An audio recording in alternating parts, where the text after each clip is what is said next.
భద్రాద్రి కొత్తగూడెం జిల్లాలోని భద్రాచలం ఏరియా ఆసుపత్రి గురించి ఎంత మందికి చెప్పినా పట్టించుకోవట్లేదు. అధికారులు వస్తా ఉన్నారు, తనిఖీ చేస్తా ఉన్నారు, పర్యవేక్షణ చేస్తా ఉన్నారు. వాళ్ళు వచ్చి పోయిన తర్వాత ఒక వారం 10 రోజులు చక్కగా ఉంటుంది. తర్వాత మాత్రం ఇదే పరిస్థితి.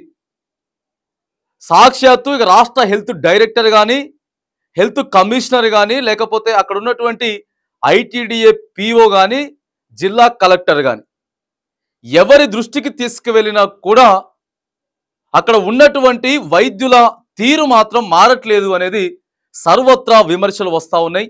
సోషల్ మీడియా వేదికగా కూడా మొత్తం హల్చల్ అవుతా ఉన్నాయి. డ్యూటీ డాక్టర్లు టైంకి రారు అనేది ప్రధానంగా అక్కడ కనపడతా ఉన్నది. ఇక గతంలో కూడా ఇగో ఇక్కడ భద్రాచలం ఏరియా పరిస్థితులు మార్చండి, ప్రభుత్వ ఆసుపత్రి పరిస్థితులు మార్చండి, అంతా కూడా అస్తవ్యస్తంగా ఉన్నది, వచ్చినటువంటి రోగులు ఇబ్బంది పడతా ఉన్నారు.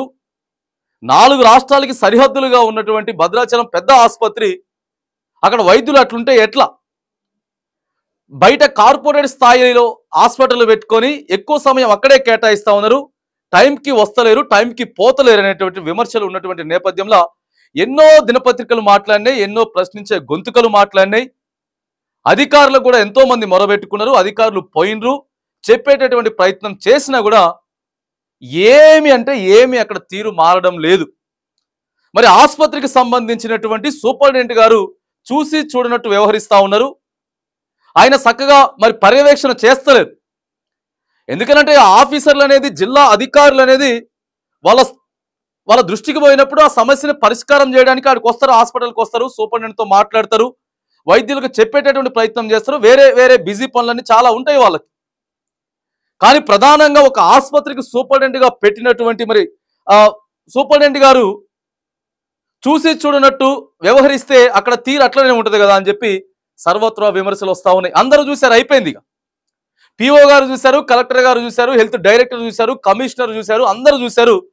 లాస్ట్కి 3 మంత్రులు ఉన్నారు, జిల్లాలో 3 మంత్రులు ఉంటే వారి దృష్టికి కూడా పోవడం జరిగింది. వాళ్ళు కూడా సంబంధించిన జిల్లా అధికారులతో మాట్లాడితే తనిఖీలు చేసిర్రు, చెప్పేటటువంటి ప్రయత్నం చేసినా కూడా మారలేదు, మళ్ళీ అదే తదా ఉన్నది. ఇక సాక్షాత్తు ముఖ్యమంత్రి గారే ఒకసారి భద్రాచలం జిల్లా ఏరియా, భద్రాద్రి కొత్తగూడెం జిల్లా భద్రాచలం ఆసుపత్రి వైపు చూడాలని చెప్పి ప్రజలు కోరుకుంటా ఉన్నారు. ఎందుకంటే మాది ప్రజాపాలన, మనది ఇందిరమ్మ రాజ్యం, ప్రజల కోసమే మనం సేవ చేస్తాం, ప్రజారాజ్యం మనదని చెప్తా ఉన్నారు. కాబట్టి దయచేసి ముఖ్యమంత్రి గారే దీనికి సమాధానం చెప్పాలని చెప్తా ఉన్నారు. ఎంతో మంది అక్కడి నుంచి వెళ్ళి సోషల్ మీడియాలో ఫోటోలు పంపిస్తా ఉన్నారు. ఇక ప్రజాభవన్ దగ్గరికి వస్తాం. ప్రతి మంగళ శుక్రవారాలు జరిగేటటువంటి ప్రజాభవన్లో అయినా సరే మా భద్రాచలం పరిస్థితి మార్చండి అని చెప్పి దరఖాస్తులు తీసుకొస్తామని కూడా చెప్తా ఉన్నారు అక్కడి నుంచి వెళ్ళి ప్రజలు. లేకపోతే ముఖ్యమంత్రి గారి అపాయింట్మెంట్ అని తీసుకునేటటువంటి ప్రయత్నం చేస్తామని చెప్పి చెప్తా ఉన్నారు. అన్నా దయచేసి వీటి మీద మాట్లాడండి.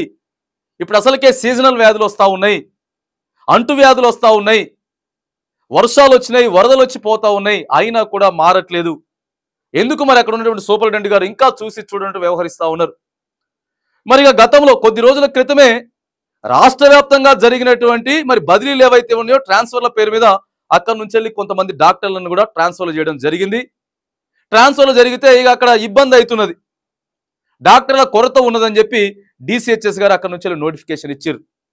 మరి ప్రధానంగా అక్కడి నుంచి వెళ్ళిపోయినటువంటి డాక్టర్లే మళ్ళీ డిప్యుటేషన్ మీద 3 మంది డాక్టర్లు మళ్ళీ ఆడికే వచ్చిరండి. ఇక మాది ఇదే సొంత ఇల్లు, మేము ఇక్కడే ఉంటాం, ఎక్కడికి ట్రాన్స్ఫర్ చేసినా కూడా ఇక్కడికే వస్తామని చెప్తా ఉన్నారు. 3 మంది డాక్టర్లు మళ్ళీ ఆడికెళ్ళి డిప్యుటేషన్ల మీద ఆడికే వచ్చిండ్రు. మళ్ళీ అదే కథ. వీళ్ళు పొద్దుగాల 9 గంటలకు రావాలి, దాదాపుగా 1:30 నుంచి 2 గంటల దాకా ఉండాలి ఆసుపత్రిలో. కాకపోతే 10:30కు వస్తున్నారు, 12:30కి 1 గంటకే వెళ్ళిపోతా ఉన్నారని చెప్పి ఇగో అక్కడి నుంచి మళ్ళీ విమర్శలు వినపడతా ఉన్నాయి. యథాతథ ఏ మార్పు లేదు. మళ్ళీ ఇప్పుడు కొత్తగా 4 మంది ఎంబీబీఎస్ డాక్టర్లను తీసుకున్నారు.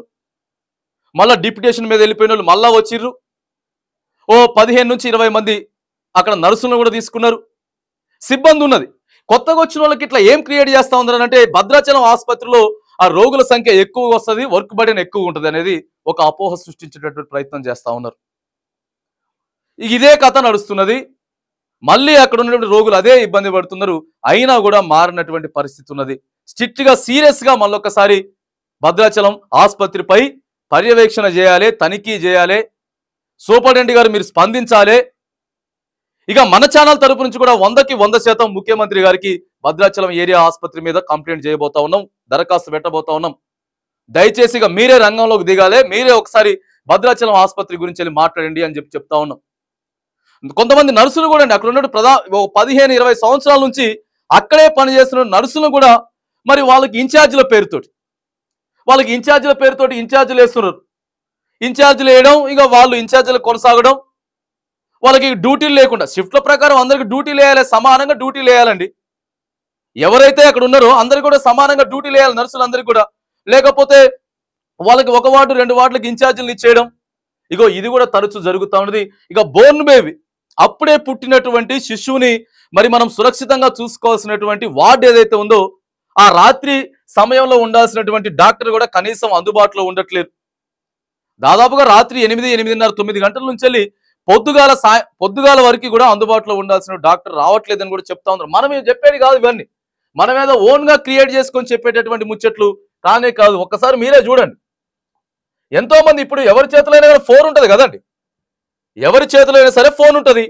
ఇగో అక్కడ చూడండి 9:23కి అక్కడ డాక్టర్ లేరని చెప్పి డెంటల్ ఓపీ, తర్వాత కంటి ఓపీ.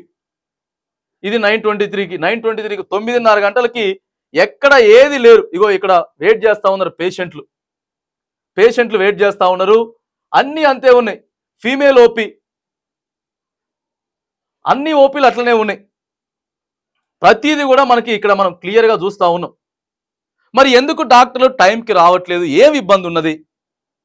సరిపోయేటటువంటి ఇప్పుడు రాష్ట్ర ప్రభుత్వం అయినా కానీ, లేకపోతే అక్కడ ఉన్న డిఎంఎన్హెచ్ఓ కానీ, డిసిహెచ్ఎస్ కానీ, హెల్త్ డైరెక్టర్లు కానీ, కమిషన్ ఏం చేస్తారండి? ఇగో ఇంత సిబ్బందిని కేటాయిస్తా ఉన్నాం, సిబ్బంది ఇబ్బంది అయితే ప్రభుత్వాన్ని అనొచ్చు, రైట్, మంచిదే కదా. ఇప్పుడు మళ్ళీ వచ్చిండ్రు కొత్త డాక్టర్లు, వచ్చిండ్రు కొత్త నర్సులు వచ్చిండ్రు, అయినా కానీ ఏమవుతున్నది అనేది సర్వత్రా విమర్శలు వస్తూ ఉన్నాయి. మార్పులు రావాలా. ఏజెన్సీ ప్రాంతంలో మనం ప్రజల కోసం పనిచేయడానికి సిద్ధమైనప్పుడు, మనం బాధ్యతాయుతమైనప్పుడు, మరి అత్యవసరమైనటువంటి విభాగంలో 24 గంటలు మరి సేవలు అందించేటటువంటి ఒక ఎమర్జెన్సీ డ్యూటీలో మనం ఉన్నప్పుడు 100కి 100% మన టైమింగ్స్ని, మన డ్యూటీని స్టార్ట్ చేసుకోవాలండి. అంతకుముందు సూపరింటెండెంట్లు ఉన్నప్పుడు బాగానే ఉందని చెప్తా ఉన్నారు. గతంలో పనిచేసినటువంటి 2 సూపరింటెండెంట్లు ఉన్నప్పుడు మంచిగానే అన్ని బాగానే జరిగిన డెలివరీలు కానీ, లేకపోతే పేషెంట్లకు అందుబాటులో డాక్టర్లు ఉండేటటువంటి విషయం కానీ ప్రస్తుతం ఇప్పుడు ఉన్నటువంటి ఈ నేపథ్యంలో ఖచ్చితంగా అక్కడ సఖ్యత లేదు. ఎన్ని ట్రాన్స్ఫర్లు వచ్చినా, ఎంతమంది డాక్టర్లు పోయినా మళ్ళీ డిప్యుటేషన్ల మీద వాళ్ళే వస్తారు. అక్కడ కొంతమంది నర్సులదే హవా నడుస్తూ ఉన్నది, వాళ్ళే ఇన్ఛార్జీలు కొనసాగుతూ ఉన్నారు. అదే టైమింగు, అదే ముచ్చట, అదే కథ. ఇక ఇట్లా చెప్తేనో లేకపోతే మమ్మల్ని అంటున్నారు, బదనాం చేస్తున్నటువంటి ఇవన్నీ చెప్తారు. మళ్ళీ ఇవన్నీ చెప్తారు కానీ ఉన్నదే మాట్లాడుతున్నాం కదండి, ఉన్నదే మాట్లాడుతున్నాం. డ్యూటీకి టైంకి రండి. ఎవరెవరైతే అక్కడ మరి రాజకీయ పార్టీలు కానీ, లేకపోతే ప్రశ్నించే గొంతుకులు కానీ, వీళ్ళందరూ కూడా మాట్లాడాలండి అక్కడ. ఎందుకంటే ఇంతకు ముందు కూడా స్టేట్మెంట్ చాలా మంది ఇచ్చిర్రు. భద్రాచలం ఆసుపత్రిలో టైంకి వస్తలేరు, టైంకి పోతలేరు. ఆ తర్వాత అక్కడ నుంచి డాక్టర్లు వెళ్ళిపోయిన తర్వాత డాక్టర్ల కొరత ఉంది. మళ్ళీ డాక్టర్ని ప్రభుత్వం నియమించిన తర్వాత మరి వాళ్ళు ఎట్లా పనిచేస్తా ఉన్నారు అనేటట్టు దాన్ని కూడా ప్రతి ఒక్కరు ప్రశ్నించాల్సినటువంటి బాధ్యత అయితే ఉంది. 100కి 100% మార్పులు జరగాలి. ముఖ్యమంత్రి గారి దృష్టికి మనం తీసుకెళ్తా ఉన్నాం. అక్కడ నుంచి ప్రజలు కూడా ఇగో ఇక్కడ ప్రజావాణిలో మేము దరఖాస్తు పెట్టుకుంటాం, బట్టి విక్రమార్క గారికి దరఖాస్తు పెట్టుకుంటాం, ముఖ్యమంత్రి గారిని ఇక్కడ పరిస్థితులు మార్చమని చెప్పి మేమే అడుగుతామని చెప్పి మరి ఆ భద్రాద్రి జిల్లాకు సంబంధించినటువంటి ప్రజలంతా కూడా చెప్తా ఉన్నారు. కానీ స్వతహాగా మనం డాక్టర్ వృత్తిలో ఉన్నప్పుడు మారాలండి. మనకి ఇచ్చిన టైమింగ్స్ ప్రకారం మనం చేసుకోవాలా, రావాలా, పోవాలా. అంతేగాని ఎంతమంది చెప్పండి ఇగో మా పరిస్థితి ఇట్లనే ఉంటుంది, మేము ఇట్లనే చేస్తాం, మేము మారమంటే మాత్రానికి ఇక దానికి ఖచ్చితంగా మాత్రానికి పెద్ద స్థాయిలోనే, రాష్ట్రంలో పెద్ద స్థాయిలోనే మరి పెద్ద ముఖ్యమంత్రి స్థాయిలో మాత్రానికి 100కి 100% చర్యలు అయితే ఉంటాయని చెప్పి కూడా మరి మేము హెచ్చరిస్తా ఉన్నాం.